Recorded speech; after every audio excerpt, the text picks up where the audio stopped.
Alam nyo ba na may assistant ako sa paggawa ng mga YouTube videos ko? Yung assistant ko na yon, siya yung nagre-research kung ano yung mga topics na dapat kong ituro sa inyo.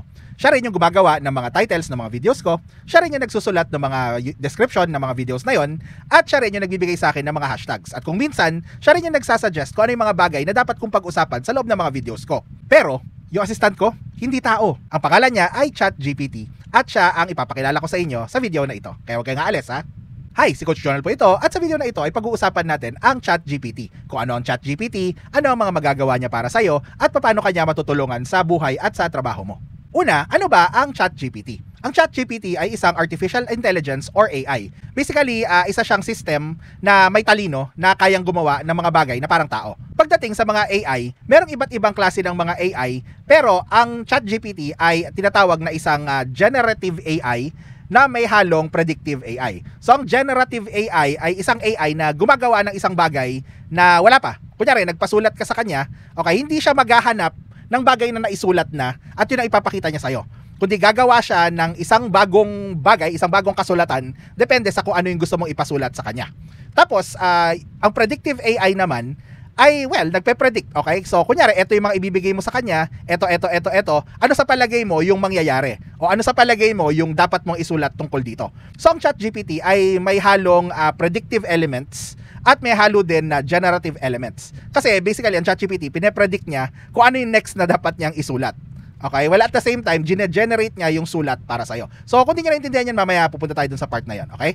Tapos, ang ChatGPT ay isang large language model. So, pag sinabing large language model, basically, ang focus ng ChatGPT ay language, okay?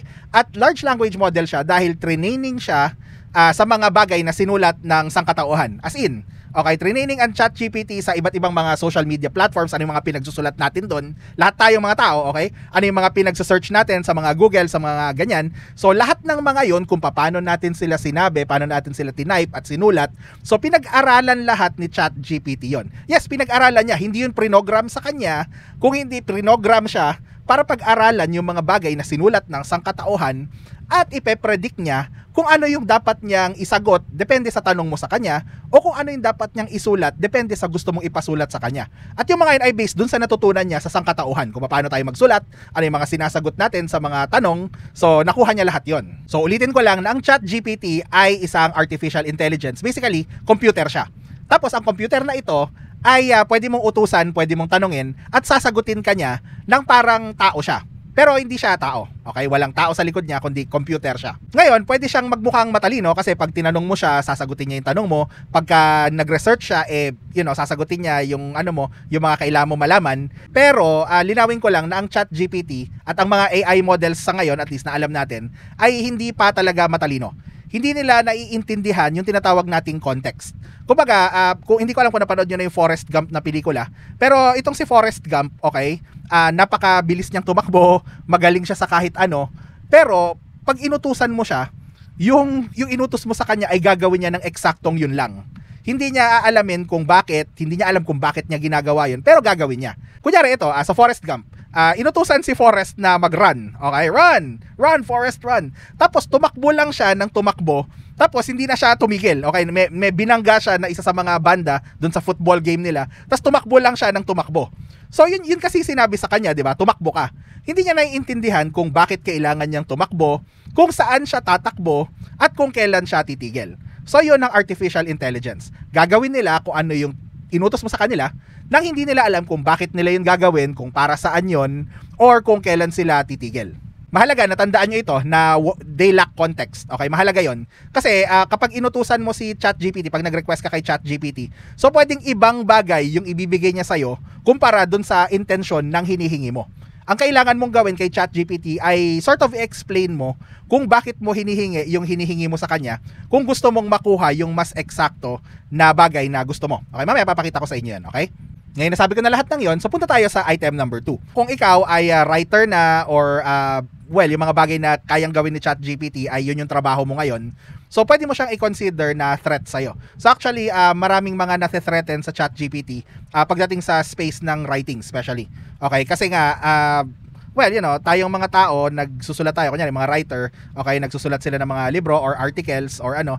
Tapos, syempre, kailangan pigain nila yung mga utak nila para makagawa sila ng magandang article. Tapos, itong ChatGPT na pwede mo lang sabihan na, okay, magsulat ka tungkol sa topic na to. Tapos, yun, susulat niya yun para sa'yo ng mas mabilis. Kadalasan, wala pang grammar mistakes. Tapos, kadalasan, factual pa.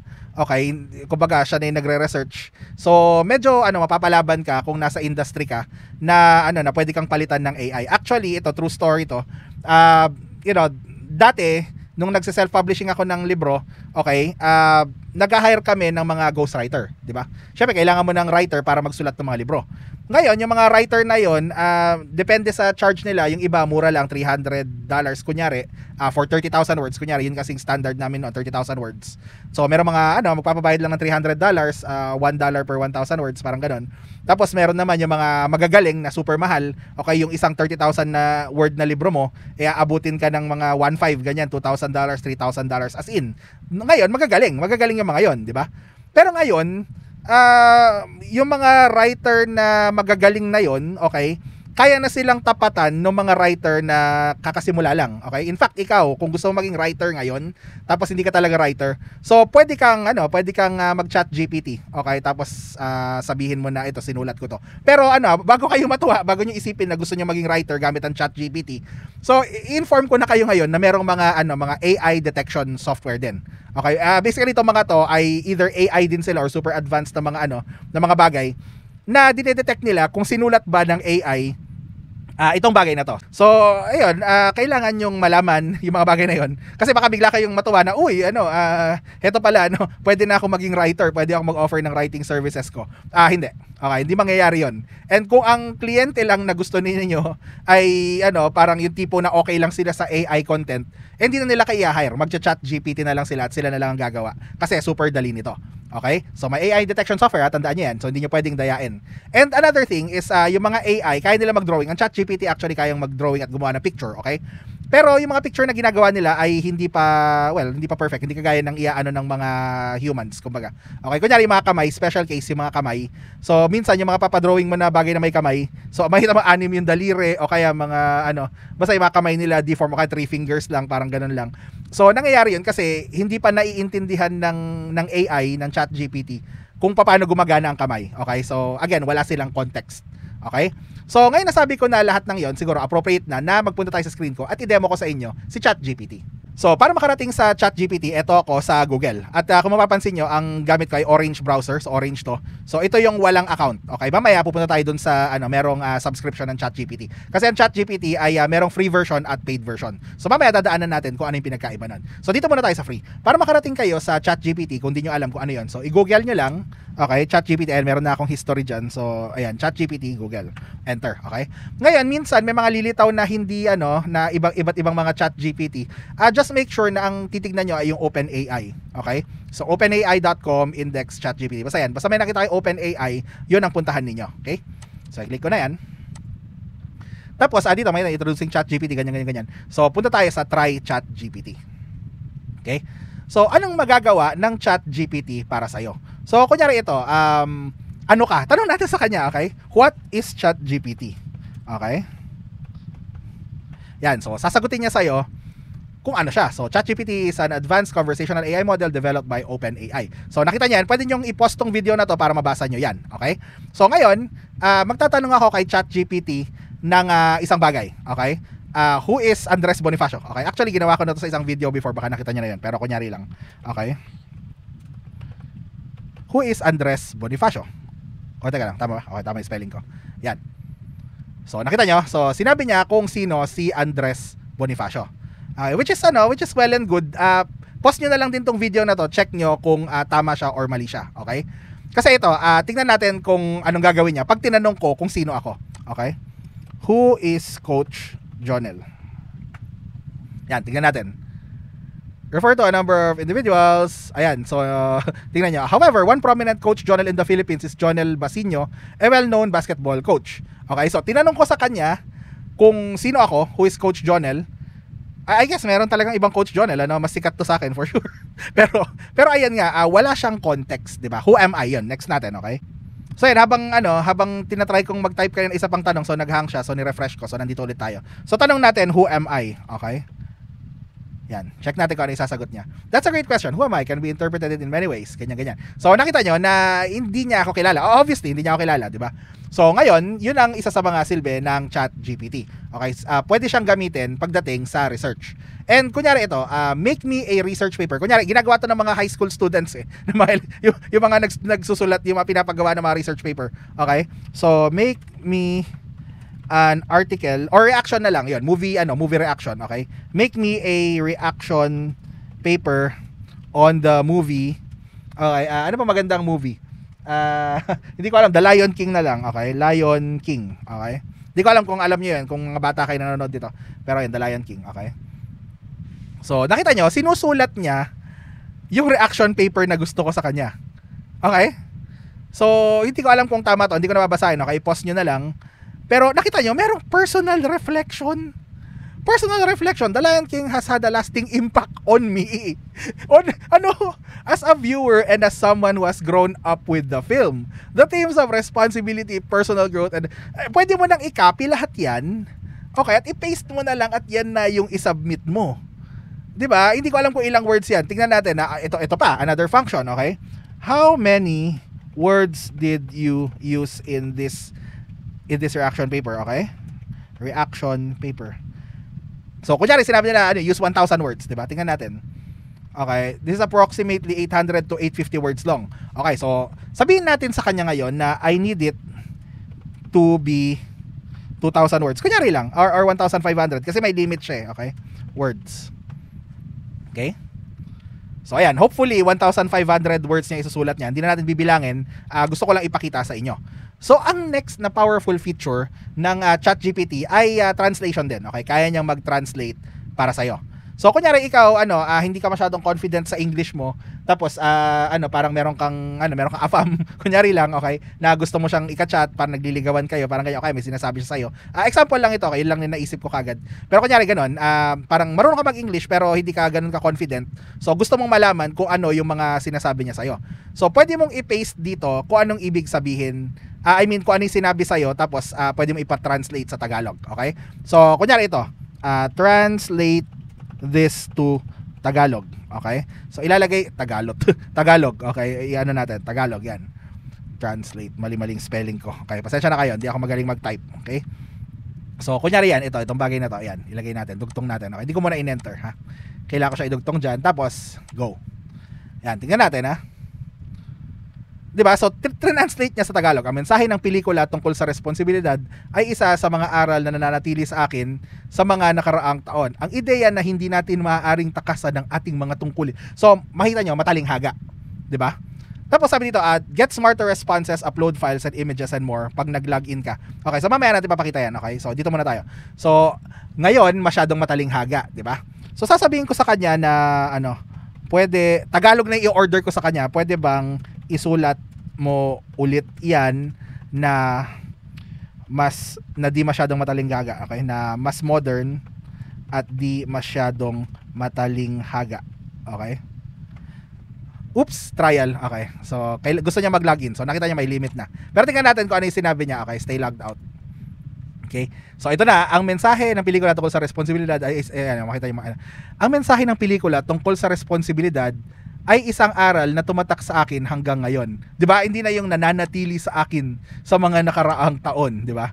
So hanggang ngayon, ipinapakita ng pelikula na hindi natin pwedeng takasan ang mga tungkulin natin.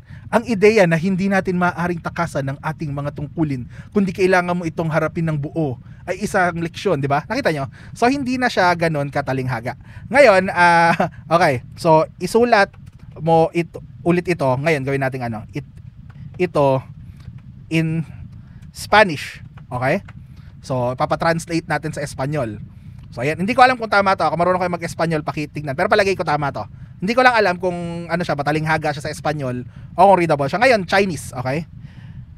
Ngayon, gusto ko ng Chinese. Okay? Wag Chinese, kundi Mandarin pala. Okay? Mandarin Chinese. Okay? 'Di ba? Hindi natin alam kung tama yan, kung readable or kung may Chinese po dito, pakitignan na lang po, okay? So ngayon, gusto natin ng Japanese. Ngayon, Japanese. Okay? So, Japanese naman. Nakita nyo? So, kung gusto mo na maging translator, this is something na pwede mong gawin. Okay? Ngayon ako, kunyari may gusto kong kausapin na, na taga-ibang bansa. So, kunyari Japanese. Ang gagawin ko, ika-copy-paste ko yan dyan. Tapos, yung sagot ko, okay, how do I type, I'm doing well in Japanese. Okay?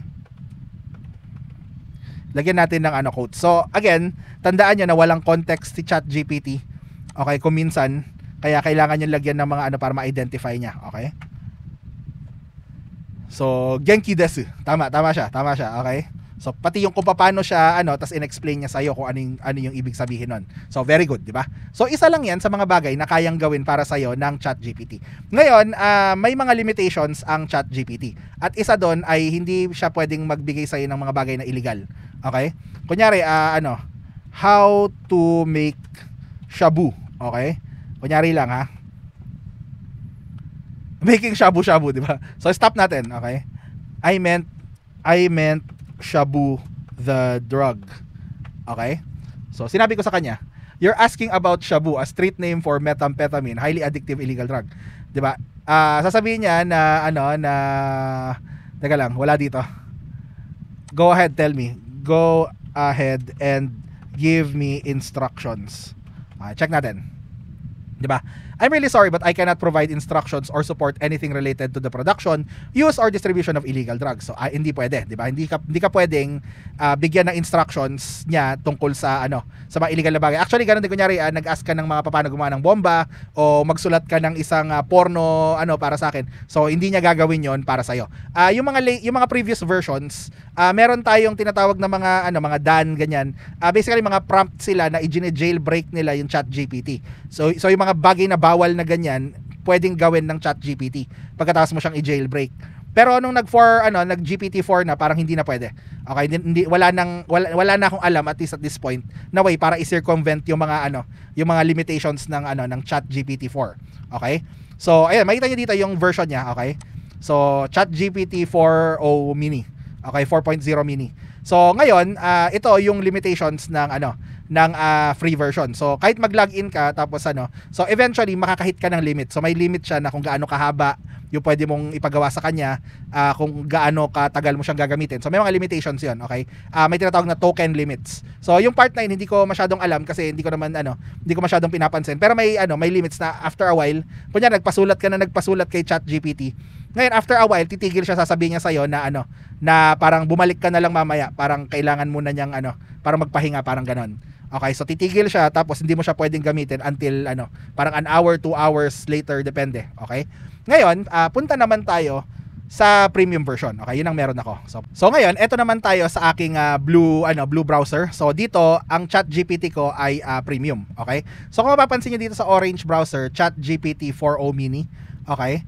So ito ay ChatGPT 4.0. Tapos recently, just a few days actually, nung ginawa ko tong video na to, so nagkaroon ng O1 previous saka O1 mini. Okay, na I guess ito yung next step daw pagdating sa paggawa, sa intelligence. Kumbaga, ito mga version na to, okay, mas matalino yung mas mataas na version, okay? Mas matalino siya. Ngayon, syempre yung same na mga bagay na kayang gawin nung 4.0 mini, okay, nitong libre na to, kaya niyang gawin.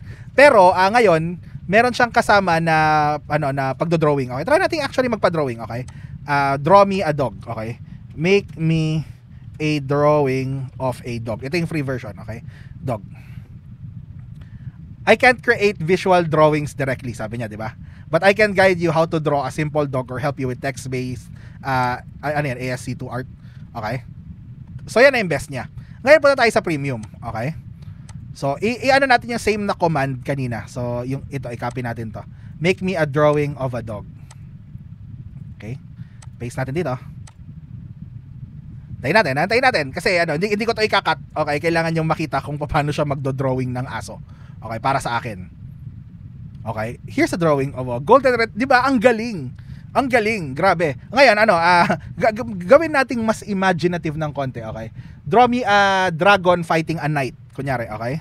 So, draw me a dragon fighting a knight. Diba? Antayin natin. Yan. Tingnan natin kung ano yung drawing niya para sa atin, di ba? So nakita nyo, yung libre, hindi pwedeng mag-drawing. Tapos, itong bayad, meron siyang built-in na pagdodrawing. Okay? So, di ba, nakita nyo yan? Di ba? Kung gusto mo ng art, di ba nakita mo napaka-detailed yung knight?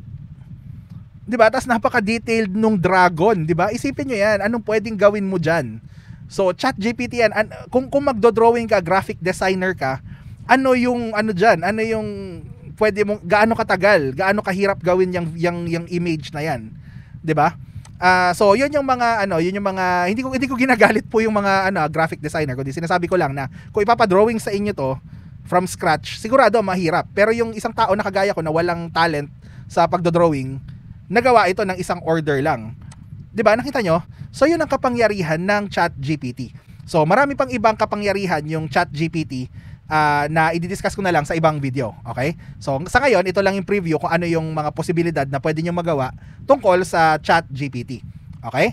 So, maraming salamat po sa inyo lahat. And huwag nyo kalimutang sumali sa aking Facebook group. Yung link nandyan sa description. Okay? Nagla-live stream ako dyan once a week, every Saturday ng gabi. So, kung gusto nyo makijoin sa discussion, sumali lang kayo.